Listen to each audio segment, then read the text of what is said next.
Salut les barbus, c'est Nico de Barbu Game, votre chaîne de présentation de règles, tuto peinture, tuto décor et unboxing. Aujourd'hui, unboxing du Lore Campaign Pack pour Conquest, Crucible of Wills, The Stoneface Campaign.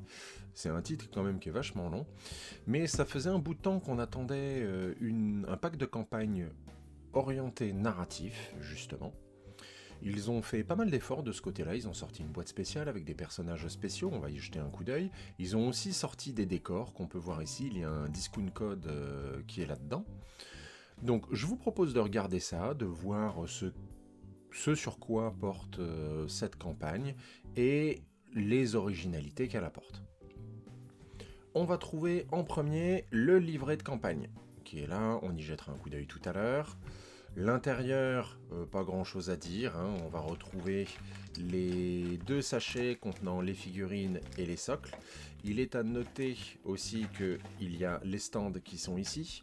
On est sur les nouveaux stands, les nouveaux socles qui peuvent être magnétisés avec des aimants de 5 mm.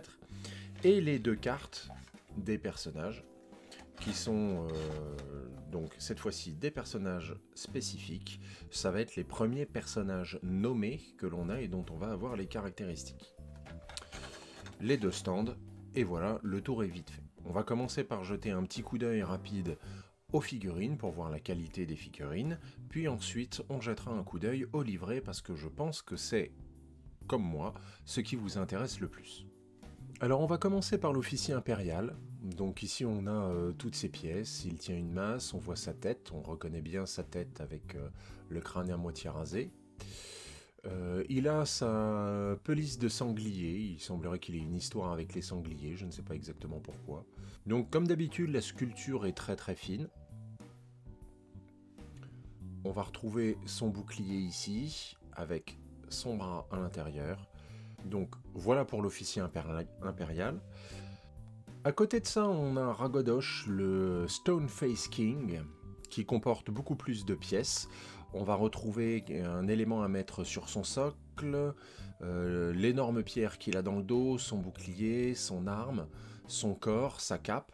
Il faut noter au niveau de son corps qu'ils ont fait des efforts, même la partie qui va être cachée sera sculptée.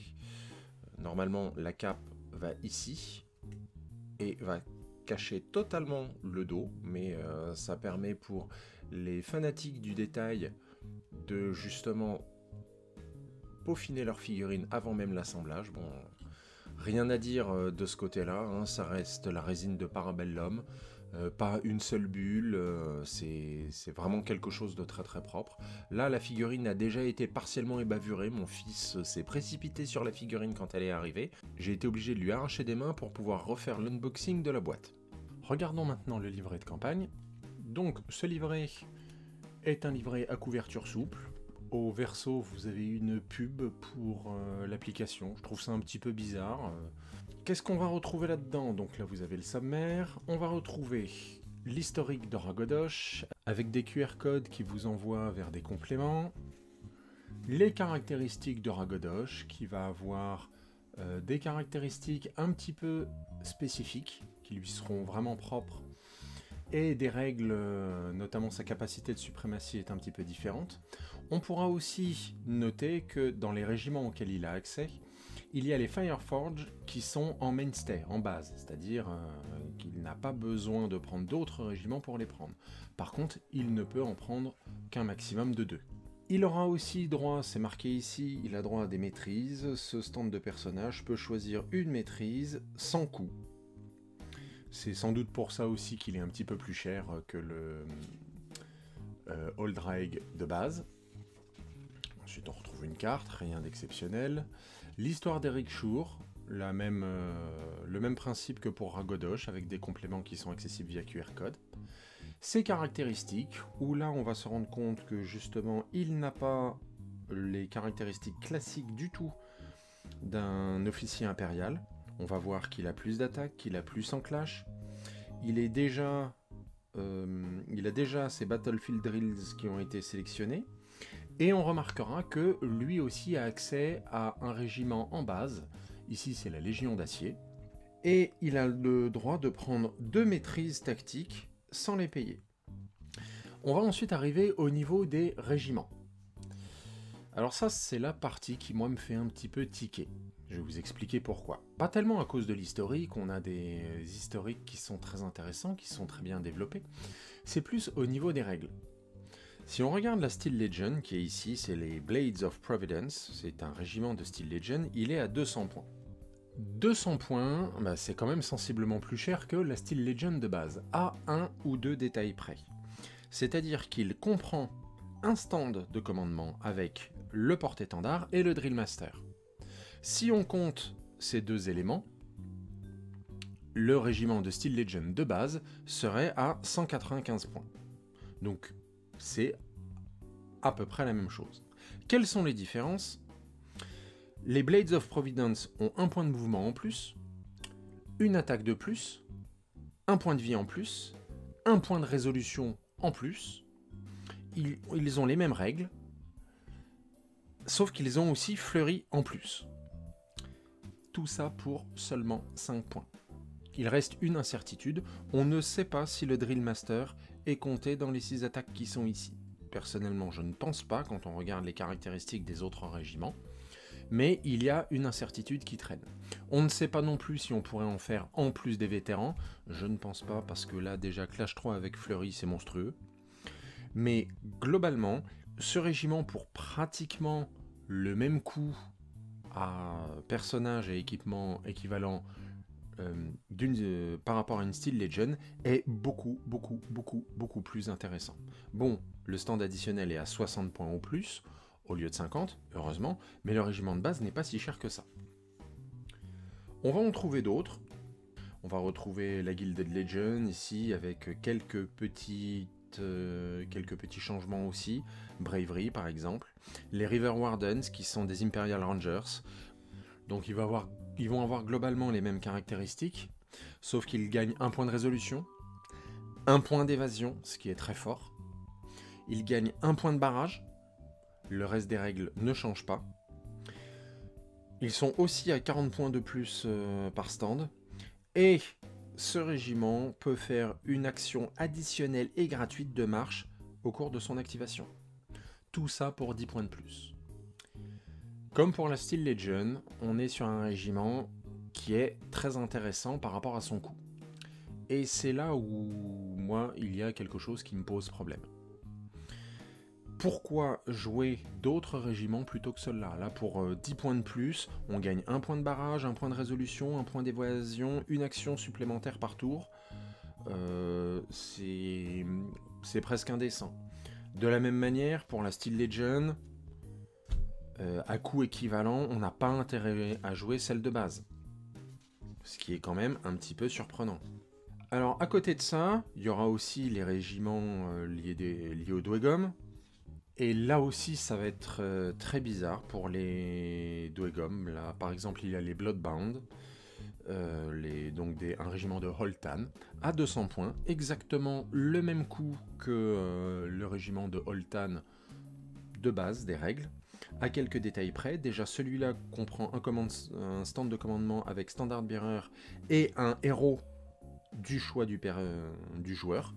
C'est-à-dire que globalement, un héros, si on prend un porte-étendard et un héros de pierre, un Herald of Stone, ça serait 45 points de plus. Donc si je voulais déjà avoir la même composition, je serais à 245 points avec un régiment de Holtan de base. Et ceux-là en plus ont un point de mouvement en plus, et c'est déjà bien. Voilà, ils ont globalement, à équipement équivalent, ils sont 45 points moins chers et ils ont un point de mouvement en plus. Et ils ont une règle spéciale supplémentaire, tant que ce régiment est à portée d'une zone d'objectif, il gagne la règle spéciale Fleury, ce qui est tout simplement infect. Voilà un souci, je ne vois plus l'intérêt dans ce cas-là de jouer les autres régiments. On va forcément vouloir jouer cela. Est-ce que c'est équilibré entre les deux joueurs? J'ai un léger doute. Je n'ai pas de certitude sur le fait que ça soit équilibré. C'est surtout que par rapport aux autres régiments de l'armée, ben non, c'est pas tellement équilibré. Alors que Parabellum pourrait faire des choses plus intéressantes. Et ils le font, d'ailleurs. Avec les Hellsealers, qui sont des Fireforge, un régiment de Fireforge un petit peu différent, ceux-là. Alors, ce régiment de Fireforge est au même coût, justement, que le régiment de Fireforge de base. Mais là aussi, on a un Standard Bearer et un Flamecaster. Donc tout de suite, au niveau du coût, il y a quelque chose qui cloche. Est-ce qu'ils ont des gros changements? Quand on regarde leur profil, non. Ils n'ont pas de changement. Quand on regarde leurs règles, eh bien là, il y a un très gros changement. Ils gagnent 1 point de barrage, 2 points de portée, ils perdent 1 point d'armor piercing et ils n'ont plus la règle bouclier. Donc là, ils ont, chez Parabellum, ils proposent un régiment qui est un petit peu différent. Qui peut permettre justement de varier un petit peu par rapport aux autres régiments de Fireforge. C'est juste le coût du régiment qui n'est pas top. Il y a vraiment un déséquilibre. Ils auraient pu essayer de trouver un équilibre pour offrir un véritable choix. On arrive ensuite au niveau des objets de campagne qui peuvent être gagnés au fur et à mesure de la campagne, puis au niveau des scénarios. En gros, il y a plusieurs scénarios, 3 pour Last Argument of Kings, avec des éléments un petit peu spécifiques. Je ne rentrerai pas forcément dans les détails. Il y a le scénario 2 qui est pour First Blood. On voit que c'est un scénario asymétrique. Le troisième scénario, c'est... on revient à Last Argument of Kings. Alors ici, avec la Toll House, avec des règles spéciales, où il y a un régiment des 100 royaumes qui va commencer déployer là-dedans, et les Dwegom doivent le conquérir. Le scénario est plutôt sympathique, plutôt intéressant. Et le scénario numéro 4, qui doit marquer normalement la grande conclusion de la campagne, avec justement, que se passe-t-il si les Dwegom ont gagné, que se passe-t-il si les 100 royaumes ont gagné.